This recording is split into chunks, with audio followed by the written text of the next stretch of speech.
hints of ancient worlds all around us, and they are not only preserved as fossils, they live all around us, even in our own yards and gardens.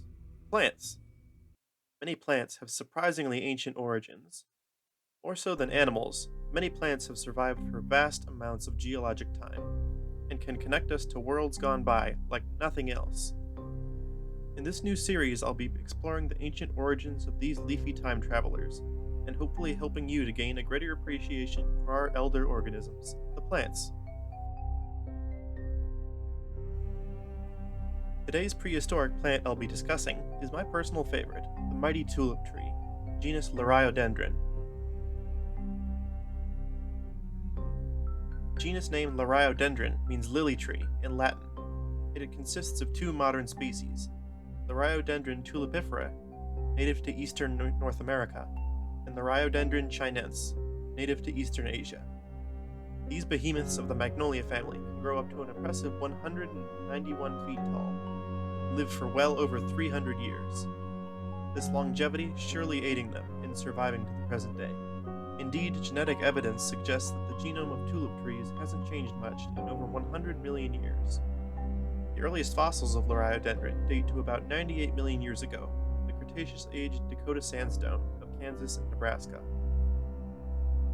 At the time, North America was split by a shallow sea, dividing the continent into two smaller landmasses, Laramidia in the west and Appalachia in the east.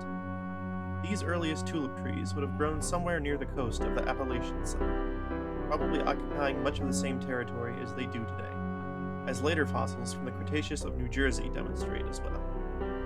Tulip trees weren't restricted to Appalachia, however. By the Maastrichtian stage of the Cretaceous, they show up in Colorado as well, on the opposite side of the seaway, perhaps spreading there via their winged seeds being caught up in storms. They went on to survive the mass extinction event that destroyed the dinosaurs, carried on into the following Cenozoic period, achieving a circumpolar distribution throughout the northern hemisphere. It was much warmer and wetter than today. Fossils more or less identical to the modern species are found throughout Europe, Asia, and North America, then on up until the last ice age, when the glaciers advanced and they went extinct in Europe and were left as relics in their modern range.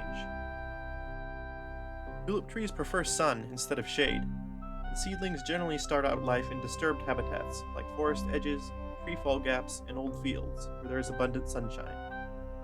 While modern agents of disturbance are often human, throughout their long history they would have also included large herbivores like dinosaurs during the Cretaceous and various mammals during the Cenozoic. Megaherbivores would have cleared competing vegetation and allowed greater access to sunlight, perhaps feeding on the trees themselves in the process as well, though. Fortunately, they grow quickly in their favorite habitat, up to 3 feet a year, helping them to shade out competing vegetation and avoid the reach of herbivores. Once grown sufficiently, they bear their vaguely tulip-shaped orange and yellow flowers high in their branches. Flowers secrete a sticky nectar that today is relished by hummingbirds. It was also undoubtedly enjoyed by a myriad of extinct creatures lost to time. Once the flowers are pollinated, usually by insects, the seeds develop in a strange cone-like structure. When fully ripened, the cone dries and breaks apart into many winged seeds, similar to the samaras of maples. Seeds, colloquially known as helicopters due to their tendency to spin, then drift down from the canopy, or are carried away on the wind in the hopes of landing in a favorable spot, free of competition from their parent tree.